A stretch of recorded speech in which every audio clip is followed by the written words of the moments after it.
Hi friends, it's Bo from Neurofriendly.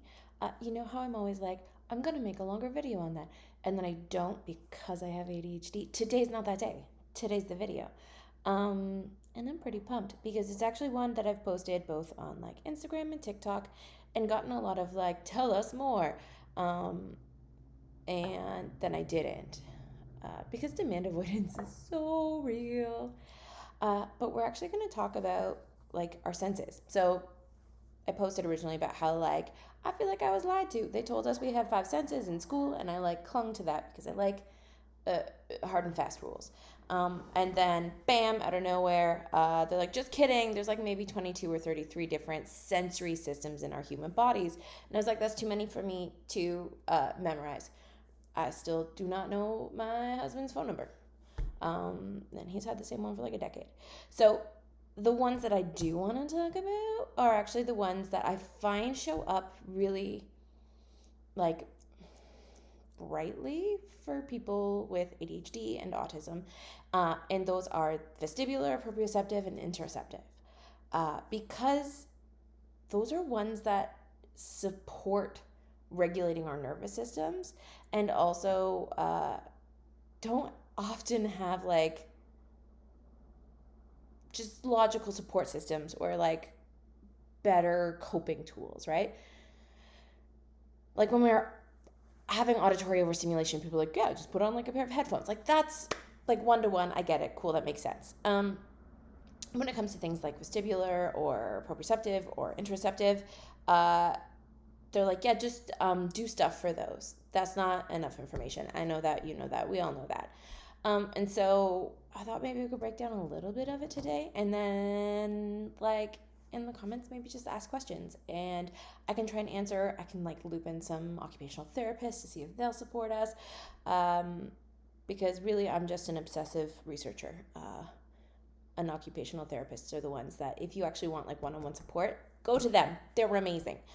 So yeah, let's talk about vestibular first because that's your inner ear. And it has to do with your balance and your spatial orientation and coordination. And like there's all these memes about like people with ADHD are clumsy, or like, you know how everybody like does that thing where they're like, this is how I walk with ADHD, and they like veer around shit. Yeah, that's your vestibular system. And so it's really interesting because realistically, in order to support it, we need to engage in movement, right? Like that's kind of the thing. But what's really cool is we actually need to engage in movement that has us doing like side to side stuff.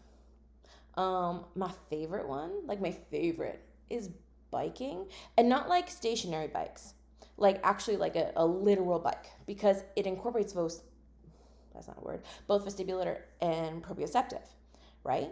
So you're balancing, you're moving your left foot, your right foot, you are scanning back and forth looking for things. It is an activity that is deeply regulating for a lot of people with ADHD, and nobody like really thinks about it. You're like, oh, I just feel calm, and you're like, it's the endorphins, and then you push yourself too hard and then you burn out, and then you're like, I hate biking now. That's not what we're doing here. We're not talking about like pushing yourself. This is not about like, I'm going to turn this into a workout.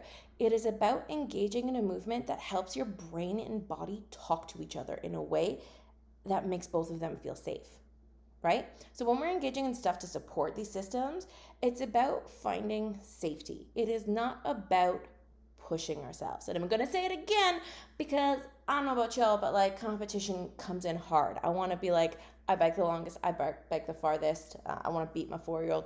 I can't. She's fast, and also like she's not afraid to launch herself off things, and I am. We do stuff because it helps our brain and bodies feel safe and capable and whole. And that's more important to me in working with people with ADHD than like make sure you're like working super hard and get a sweat. Fuck the sweat. The next one is proprioceptive. So it's about like your position in space. So it's movement and force. My best example is my small human, right? That child spends like, I'm gonna say 80% of her time at home in a sensory swing or on silks, hanging upside down, manipulating her body so that she's getting pressure that tells her where she is in space. And it's funny because when people hear pressure and they're thinking about proprioceptive, they're like, yes, I do like my weighted blanket. Absolutely, yes. Love a weighted blanket. But it's also stillness, right? Like that is a thing that we do when we're lying there and we're still. And it might actually not be enough stimulation. So I don't know about you, but like my weighted blanket is nice, but up here is still like just doing its thing, right? Because we need our body and our brain to feel like it's safe at the same time. And so that's why I think it's really important to combine proprioceptive and vestibular system activation at the same time. So things like sensory swings are amazing. Like heavy work, like I don't lift weights because I'm trying to get swole. I lift weights because my brain goes, aha, we are safe. I don't know why. I feel like it has something to do with like prehistoric ADHD people being like, I'm gonna go fight some bears. I have no proof of this. But it's really important to be engaging in that kind of thing. And then also changing your orientation. And one of my favorite yoga teachers, Melissa, she's from like the schoolhouse. She's amazing. Hi, Melissa. She teaches yoga and Pilates, and she's always explaining to us how we're doing kind of just like the same handful of things. We're just changing orientation, right? So like you're lying on your back and like you've got your leg in the air. And then she has you standing and your leg is down, but your body is like tilted. And that is really nice for our brain because it's giving us input in the same joints, muscles, in a bunch of different ways. So it knows where we are in space. Because like our brain kind of can have a hard time with that. And so when you're doing stuff, change your orientation if you can, right? Like a wall push-up is just as functional as like a floor push-up. It's just as helpful as like lying on your back and like pushing something up from you. Change your orientation and see what it does for your brain. One of my like funny aha moments around my regulation was I used to, and I still do it, I like lie down while I'm reading and I have like one leg in the air. Just like a leg, or like I'll be lying somewhere and I'll just have like an arm up. Like, what is that? That's your body seeking information. It's your proprioception regulating your brain. It helps you feel safe. Find ways to engage it in tiny ways, in big ways, whatever works for you. But don't just sit under like a weighted blanket. That is helpful. See if you can add movement to it. The last one is interoception. And like real talk, this one's the hardest one because like the advice is like incorporate mindfulness. And maybe you're better at that than I am. Traditional mindfulness and I don't work very well. My most meditative and mindful moments are in movement. Just it is. But interoception is like your ability to understand what's happening inside of your body. So that ability to feel your hunger cues, to feel full, to know that you have to go pee, to feel your tiredness before you're exhausted, right? Like that's your ability to like sense what's happening inside of your body. And when there are 1,000 other pieces of sensory information coming in, our brain often prioritizes what's happening externally over what's happening internally because the stuff externally is more likely to be a bear than the thing internally, right? Like that's, like our brains are deeply, deeply like primordial sometimes.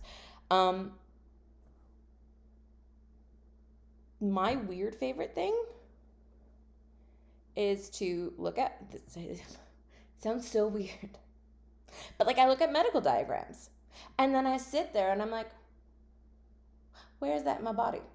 How do I feel that? What does it feel like when it's like working or when it isn't? I have to like try and map my attention inside of my body to like an actual image because my inner self is like mostly here, like just right here. I don't feel like I always live in my full body. And so looking at diagrams that help me try and map where things are going to be helps me do that thing that like, I know they do like these body scan meditations. They don't tend to work for me. I have a really poor ability to visualize things inside of my head. Like, those kind of meditations where like, imagine a beach. I'm like I know what a beach is. I can think about a beach, but it's kind of like there's an Etch-a-Sketch, and like every time you focus on a piece, it like shakes it and it's gone. So mindfulness is not necessarily going to work for my understanding of my interoception. The other thing is doing a lot of things in tinier quantities, right? So like just graze, just like snack all fucking day. Start your day with your highest nutrition input because you're going to need it, because towards the day you're going to get more tired and you're not going to be doing the thing, right? And so it's about like understanding that if you already have poor interoception, you can increase your own awareness, but you're not going to be able to trust it on autopilot. Poor interoception for kids that are undiagnosed but likely will end up diagnosed often looks like wetting the bed longer than kind of their peers, having more frequent accidents because they don't realize they need to go. It's having tummy aches and not knowing why. It's kids who really struggle with often toilet training or letting themselves get like fully dehydrated. And so it's really important to support those things really early on and recognize them, and recognize that traditional support structures are not going to work for them, right? Often one of the things that we see is like, hey, what's happening inside of your body? Like that's how we are taught to talk to our children about it, right? Like check with your belly. Are you full? Check with your bladder. Do you need to pee? Check with your bladder, such an abstract concept.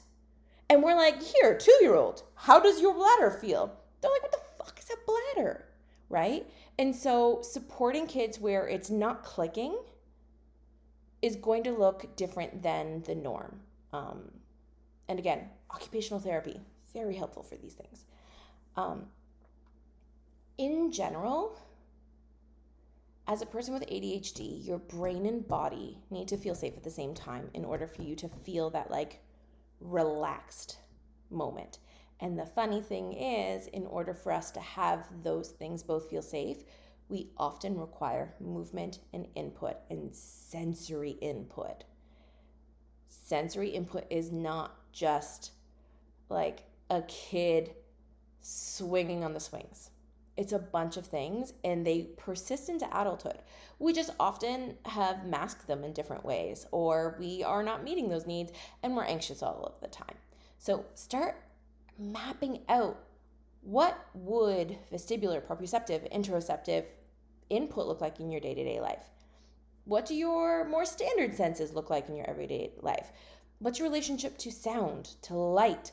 What's your relationship to taste? What's your relationship to smells? What's your relationship to, color? Understanding how those things impact your brain's ability to recognize safety is huge, because it lets you come up with a game plan for when you start to recognize that you are feeling bad. Because if you can do that, if you can have something you can reach for to say, ooh, I feel real shitty right now, you don't have to spend all of your executive function trying to figure out what to do. You can go, this might be a safety issue in my brain and body. I'm going to go for a bike ride and listen to music real loud. Let me know if you have questions. Also, let me know if this was helpful. You're all wonderful. Thank you. I love you. Goodbye.